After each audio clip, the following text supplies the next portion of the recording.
What's going on, Infanity TV? I go by the name of DJ Tricey Trice. Today is Friday, August 25th, and these are the breaks. And these are the breaks. These are the breaks. You know what it is.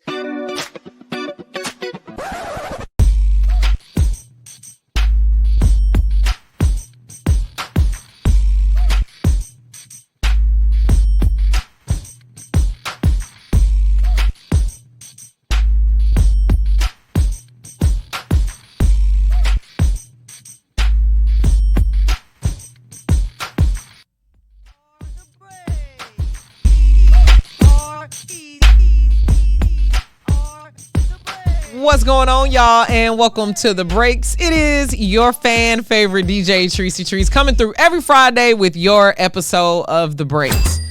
Yesterday was Kobe Day, y'all, or better known in LA as Mamba Day, 8/24. What a great day it was.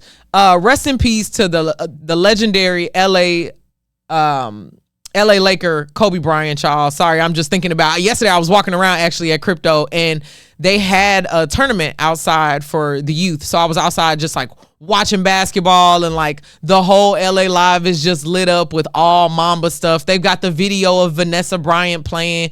It's just like the perfect day to commemorate such a great career.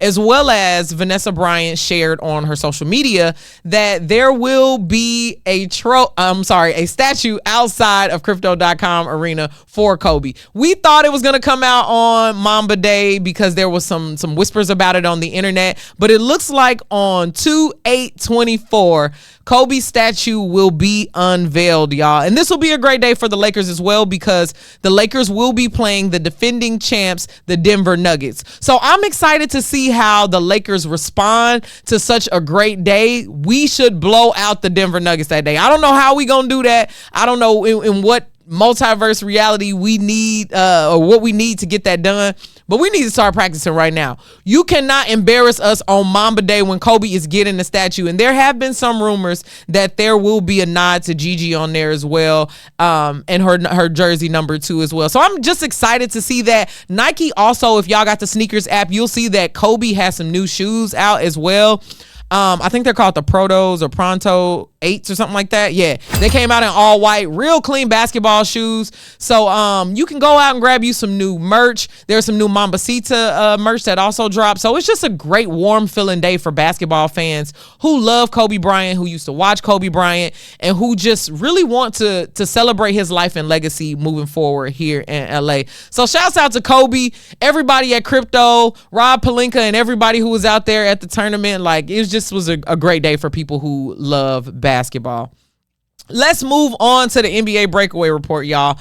Now, the thing that has had social media buzzing for the NBA this week was a clip of Steph Curry, who just recently came out and said he believes that only him and Magic Johnson are the top point guards. He very confidently said this.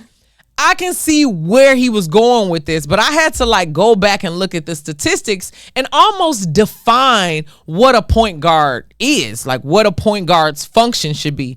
Now, before I go on this whole tirade, I want to make sure y'all understand I am a LeBron fan, but I do recognize that Steph Curry is a GOAT in his own right. He's a GOAT in his own respect, and undoubtedly he's changed the game of basketball forever. Once we used to be yelling Kobe on that, you know, when you was a kid and you played basketball, you would just do that fadeaway jumper, you would yell Kobe.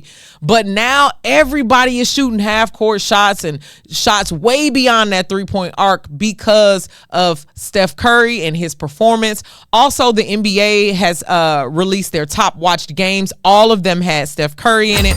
There was another game in this past season where they played in San Antonio, and they actually double sold out the arena, had to make it bigger. So undoubtedly, Steph Curry is one of the greatest players of this time in basketball, and he has affected the game. Now, I just have a little problem with the best point guard, because though Steph has had, let me give you some stats really quick. He's averaged in his career 24.6 points, 6.5 assists, and 4.7 rebounds in 882 regular season games. That is an impressive stat in itself. He was also selected 9 times to be an All-Star, 2 MVP awards, 1 Finals MVP, and he has 4 championships. Boom. Just to give you that off the top. In comparison, Magic Johnson played 13 seasons, averaged 19.5 points, so a little bit less than Steph, 11.2 assists, more than Steph, and 7.2 rebounds, more than Steph, in 906 games. So, undoubtedly, Steph Curry will play more games than Magic Johnson played in his career. Because Magic is at 906, Steph Curry is at 882. This NBA season, he's going to be over just with that alone. But as you can see, Magic Johnson has contributed more on defense and more with contributing to passing the ball to his other team members. So while Steph Curry is a more effective scorer and undoubtedly a better three-point shooter than Magic Johnson, is he really a better point guard? How are we defining point guard, and what is the most important function of a point guard? In my opinion, it is to get the ball up the court and set the plays up to distribute the ball and run the offense, right? Steph Curry is scoring well, but I'm not so sure if he's running the offense as effectively as Magic Johnson has done, because Magic Johnson averaged over 10 assists during his whole career. So he was passing the ball more. Also, the rebounds. You talk about stature and getting in there and doing more dirty things. Back in the day, the retro NBA that all the uncles want to go back to, there was a lot more defensive aggressiveness, and I think that Magic Johnson participated a little bit more in that, and we kind of see Steph shoot, turn around, do the thing. I'm not saying he's not a good defensive player, because obviously he is.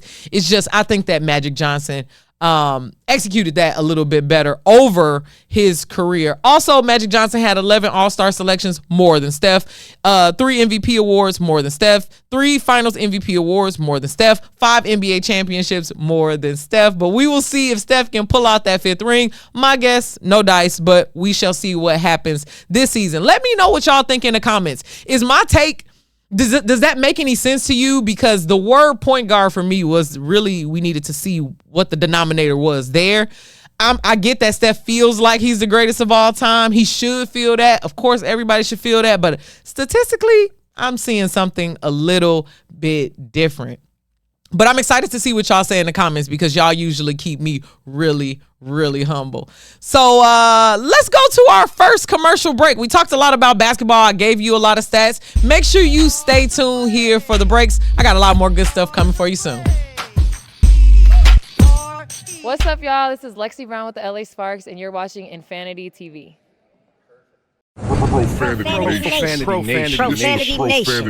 A podcast for the fans, by the fans. Dive deep into the topics the other shows miss. Raw and uncensored. And he's going to play team ball. His legacy is at stake. Rare, hard-hitting interviews with players, coaches, and you, the super fans. I'm not hating. I'm like, okay, cool. Good. 3 championships in 5 years. He's more than good, bro. Profanity Nation. Listen live or subscribe on your favorite podcast platform. Powered by Jesse Brown of Keller Williams.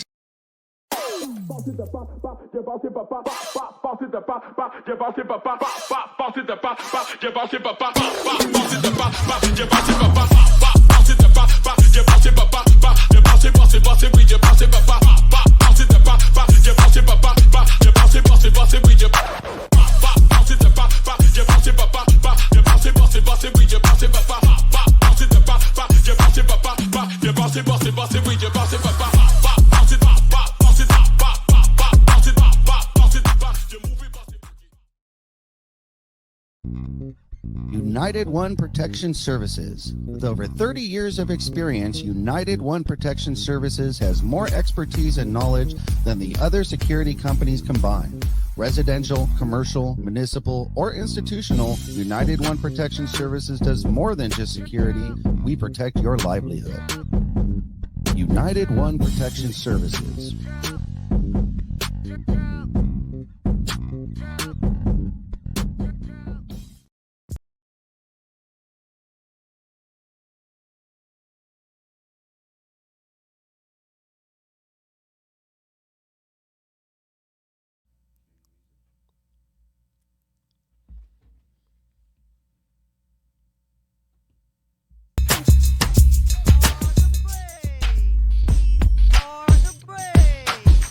Welcome back to the breaks, y'all. It is DJ Tricey Trice. Thank y'all for keeping it locked with me. Let's keep it rolling. We just talked about a lot of NBA stuff, so let's get up out of there for a little bit. And let's talk about this Fire Festival. I'm moving on to my Unbreakable segment, y'all. Let me catch you up real quick if you didn't have a chance to check out any of the Fire Festival documentaries or like follow the story as it was happening in real life, which was the best part about it, right? So the Fire Festival was a highly publicized and ill-fated music festival. This is the definition of like how it all happened, right? And it was supposed to happen April and May of 2017. And what it was this huge festival that was marketed toward influencers as this luxurious once-in-a-lifetime experience with these lavish meals and these beautiful views from this island that no one had ever been to, and like it was an exclusive one-time experience that only ultra rich people could go to, basically. So he sold tickets for thousands. Bobby McFarlane, is it his name? Billy McFarlane, that's his name. So he was an organizer. What he did was he got Ja Rule, which is a rapper that we talk about pretty fairly all the time. Actually, he come up in pop culture all the time, but he got with Ja Rule and basically was going to have this festival that was going to be a music festival on this remote island with all these people and this lavish experience. And he booked everything out, made millions and millions of dollars, but come to find out the actual island didn't have any infrastructure built out. There wasn't even enough workers, water. It ended up, he didn't tell anybody that any of this was happening. All of the acts started pulling out the day before because none of their deposits were paid or any money was there. But all of these influencers were already on private jets and planes and everything, landing at an airport that didn't even have enough bandwidth for them to get there. It was like, how did this even happen, yo? So anyway, long story short, the dude Billy, as people are coming in and it basically is looking like a FEMA camp. He's got tents set up, no running water. Like all of the people on the island told him it was impossible to do it and he shouldn't do it. And he's continued to get investors basically with wire fraud is what he ended up going to jail for. But he basically booked it. So these influencers were stranded for days and days without food, without water, all these things. And the world kind of laughed because it's like, okay, you pay $14,000 to live in the tent and basically go through a survivor kind of a situation, which is not completely funny, but it's like an ultra rich, like, all right, you're doing this huge elaborate thing and it didn't even come to fruition kind of thing. But anyway, Billy went to jail. He pled guilty to 2 counts of wire fraud in 2018, and he was sentenced to 6 years in federal prison, but he was released in 2022 after serving 4 years, which already screams privilege. He was supposed to serve 6 years for defrauding and scamming all of these people, but he's out in now 4 years, and he is doing what, y'all? Guess what? Fire Festival Part 2. So after going to jail, defrauding all these people, literally like music acts, gourmet food, luxury accommodations, a glamorous atmosphere, all of this stuff was photoshopped, mocked up, made up, never actually had a plan to do any of it, didn't have no investors to even make it all happen. And this dude gets to plan Fire Festival Part 2. He's an idiot. At this point, if you're going to buy a ticket to Fire Festival Part 2, you deserve to be defrauded. I think at this point, people are going into it with their cameras recording, just seeing how bad it's going to be. And Billy knows this. And what a great opportunity for him to just capitalize off of people already expecting destruction. He don't even really have to try. If people have to struggle, they're just going to talk about and make YouTube videos about how Fire Festival Part 2 was worse than Fire Festival Part 1. This is quite possibly a more lucrative opportunity for him. How is this possible? How are the police letting him continue to run a business? People like me been running businesses forever, trying to get funded and everything. He just do fraud, come out and do the same fraud. Everybody just watch him do the fraud. And that's how it happened. Do I need to start a music festival? Like, what is happening? The new Fire Festival Part 2, the first 100 top tier tickets went on sale on Sunday for a price of $500 and they sold out already. So he done sold 100 tickets worth $500 each already.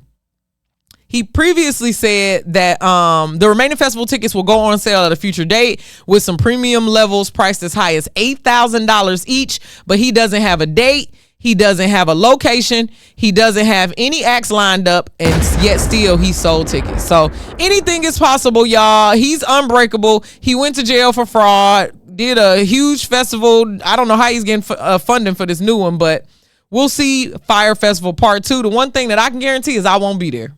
Definitely won't be there. Let's move on to breaking the rules, y'all. Sha'Carri Richardson. I love this story so much because if y'all remember Sha'Carri Richardson, she failed a drug test for USA track and field years back, I think 4 years ago at this point. And she was talking about how her mom died and all this was going on in her life. All she did was smoke a little weed, and it basically disqualified her and she lost the title. But boy, did she come back better than ever.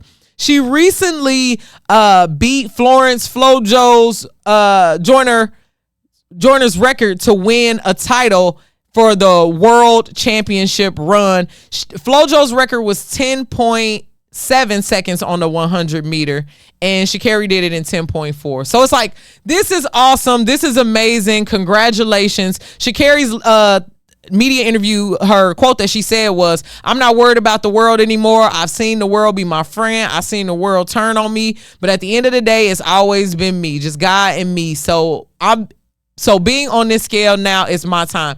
I love the fact that she took that time to just reflect on herself. She knows she didn't do nothing wrong. She understood that, it's legal in a lot of places in the world. What are we doing here? Why are we doing this? But people made it seem like she was some drug addicted person, and she came back bigger, better, and beat the Jamaicans in the 100 meters. So congratulations, Sha'Carri, fastest woman in the world right now. You deserve all of the praise. Another person breaking some records, y'all, and we're going to talk about women's basketball. A'ja Wilson of the Las Vegas Aces just recently dropped 53 points to tie Liz Cambage as the top scoring WNBA player in a regular season game.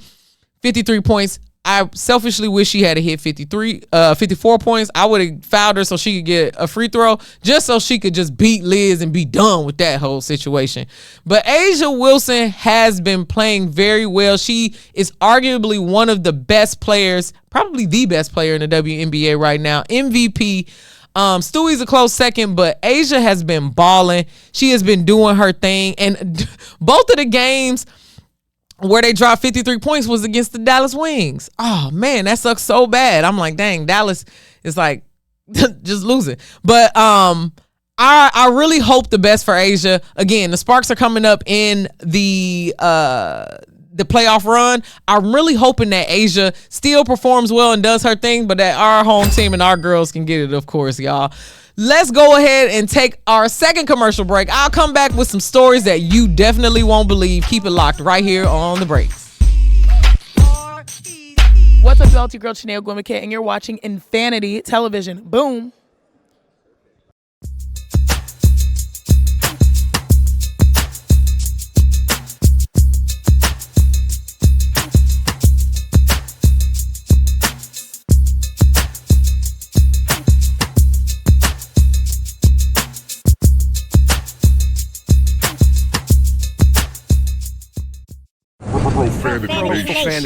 Profanity Nation.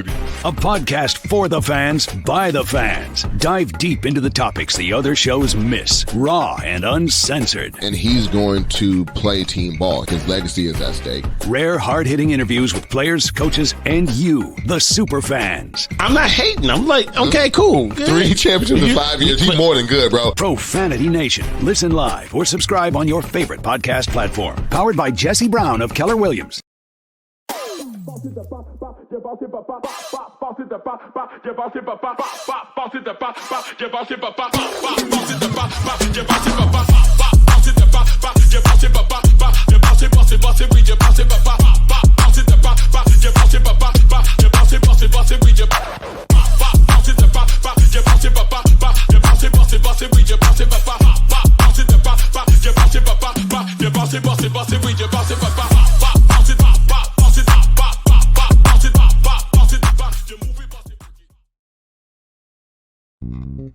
United One Protection Services. With over 30 years of experience, United One Protection Services has more expertise and knowledge than the other security companies combined.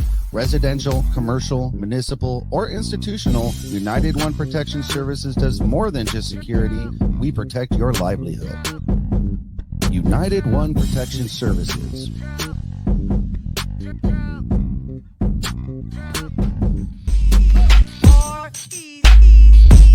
What's going on, y'all, and welcome back to The Breaks. It is DJ Tricey Trice. Let's roll right into Heartbreak Hotel. I mean, I think Skip Bayless's heart is pretty broken after this week's announcement that Uncle Shay Shay is officially moving to ESPN with Stephen A. Smith on First Take. This is a big money move, y'all. Uncle Shay Shay is now in a larger market, but it's also a part-time gig for him. I think he's going to be on there 2 times a week.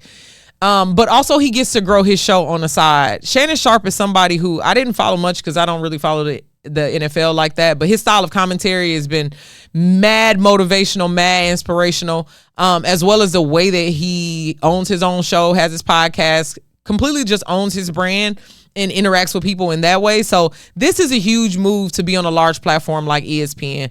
I know a couple weeks back, ESPN was trending because they had laid off a bunch of different commentators and hosts. But it seems like ESPN is just restructuring and wanting to add more culture to their shows is what is happening. Instead of just having a bunch of ex-players and ex-athletes who have that kind of technical knowledge, it looks like they're wanting more entertainment because people want to watch that kind of stuff. And everybody knows that Shannon Sharpe, the way that he commentates is electric. It's really just, it's informative, but it's still funny. He goes outside of the box. He's dramatic. So all of these things matter when it comes to growing shows like First Take. So I'm glad that it's going in that direction. Also, just to let you know, his show Club Shay Shay has 1.2 million subscribers on YouTube, as well as 15 million views a month just in general. So he has a new partnership with that. His goal is to grow that show into 330 million impressions in general. So he's doing something that a lot of people should do, especially if you're a sports podcaster. Just you getting some free game right now, just from me, right? If you're a sports podcaster or want to have your own sports show, having that ESPN be a goal is a thing. You know, having a large network partnership is a thing for a goal, but you can also simultaneously be building your own brand, have your own platform, do your own thing. And that's what Uncle Shay Shay is doing. I love his set. I love his show. So it's like almost like he controls his fate. Even if ESPN decides they want to part ways with him, which they have decided in the past, he still has agency over what he does and how he does it. So Shannon, thank you for continuing to set the example for people like me who are coming up through the ranks and deciding where they want to be at. Same with Stephen A. Smith. These are 2 HBC alums who are joining forces for the first time on national network TV and bringing that HBCU experience and culture to the major sports platform. Love that. Also, too, just to let you know what Skip's doing over on Undisputed, he now has 4 co-hosts.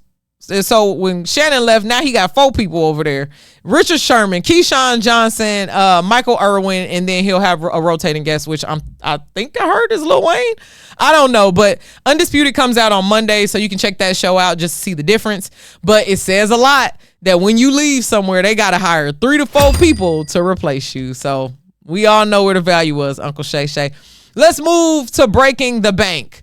Tasha K is still in the news with Cardi B, and I hope y'all have been following the story. I've been talking about this on the internet for years at this point. So Tasha K is in the news again for offering to pay $220,000 of the $3.9 million she owes Cardi B. Let me catch you up real quick if you don't know the story. Tasha K got online and made a bunch of false statements about Cardi B, that she was a drug abuser, ex-prostitute, just all wild, outlandish things. Cardi B sued her in a defamation case to take down those videos from her YouTube channel. And Tasha K said no. Cardi B won the suit and was awarded $3.9 million in money for damages because it damaged her brand. Tasha K still said, no, I'm not taking them down. After saying you're going to owe her $4 million, basically. So then Tasha K moves to Africa just randomly and files bankruptcy and to like slow down the payments. Cardi B was not applying pressure. Let me just be very clear about that. Cardi B was not chasing her down for the money. Tasha K, after she lost the suit, was still talking shit on Instagram and on YouTube, which is crazy because it's like, girl, you owe this girl $4 million off defamation. Shut up. Stop talking about it. Everybody in the comments, in the shade room, I don't care where you, neighborhood talk, whatever blog sites you follow, everybody is saying Tasha K still ain't learned her lesson. She still talks. So then Cardi B start garnishing her wages. You know what I mean? Cardi B is a Libra. You're not about to play her. She has been trying to be amicable about this and asked you to take him down. You refused several times and you still talking shit. So then after Tasha K files for bankruptcy, it now comes out that she's offering to pay Cardi B $220,000 of that after she makes her $1,000 monthly payments toward a $52,000 debt for a 2021 Chevy Silverado. Okay, now, ma'am, wait a minute. You owe her $4 million? Stop playing with us about this Chevy Silverado. You need to trade that car in. Everything must go, including everything at your house. I mean, seriously, she owed that money on the Silverado. She owed the IRS $84,000 in debt. You owe the IRS and Cardi B. I feel bad for Cardi B. She ain't never gonna get her damn money. She owes Tasha K owes the Georgia Department of Revenue money. After all of those matters are settled, she plans to pay $220,000 over a period of 20 quarters. What makes you think you could talk shit constantly on the internet, then pay somebody back over 20 quarters? Ma'am, you should have known you didn't have enough money in your bank account to be messing with somebody of that stature. When she sent you to cease and desist, you should have took it down. You was unwinding and drinking your wine and talking crap. Now you want her to wait for her money, and that's just crazy to me. She was given several opportunities to take it down. I'm sure Cardi is going to get back every dollar that she wants. Keep applying pressure, Cardi B, because this woman don't deserve not 1 ounce, not 1 iota of sympathy, because all you had to do was take him down. If y'all remember that episode of Cheaters back in the day, you shouldn't have called her Fat Kelly Price. That's that moment. You play stupid games, you win stupid prizes. I feel sorry for you, but I'll keep you guys posted on how Cardi B gets her money back from Tasha K, but the $220,000 ain't gonna cut it. Let's break out with y'all. Got a little bit to talk about here. Real quick, I'm going to be brief on this because I don't want to give Irv Gotti no more hits than he already get. Irv Gotti was again on the Drink Champs podcast, and here's my message to the world. Stop interviewing Irv Gotti. He don't have nothing more to say about this Ashanti situation that don't make him seem like the creep and the weirdo that he is. Ashanti and Nelly are back together. Let's put our energy toward them and hope for the successfulness of their relationship, because the first interview for Irv Gotti and then Ashanti's interview with Angie Martinez let us know the real truth behind it. Irv Gotti was a predator the whole time. He was holding Ashanti's career as like collateral, tried to basically blackball her from everything. That's why she stopped singing and started just writing and doing more things, because she didn't have no way to make money. He was mad because she didn't want to be with him. And here we are again. She's out living her life, having fun, and Irv Gotti is talking about Murder Inc. The documentary was a flop. Murder Inc. ain't came out with no music. Irv Gotti, I can't understand why he keeps getting the media coverage from Noriega and all these other people on these podcasts. Let's be done with it. Let's be done with it. He's mad. He's bitter. He sounds like a bitter Betty every single time he's on the episode. So let's be done with Irv Gotti, y'all. Real quick, before I go, I know I got like 1 more minute left in the show, but the LA Sparks are on a 5-game winning streak, and my girls are doing the thing. We are in that 8th spot. If we can hold that 8th spot, I will make sure that I drop in the video on Infanity TV of me dyeing my hair purple. I told Laisha Clarendon to her face that I would dye my hair purple if the LA Sparks made the playoffs, and it's looking like they're gonna make it. So they're playing tonight against Dallas. Every game counts. Let's go Sparks. Do that thing. I'm ready. Make sure y'all keep it locked here on Infanity TV. Again, I go by the name of DJ Tricey Trice. Thank y'all so much for tuning in to the breaks, and I'll see y'all next Friday.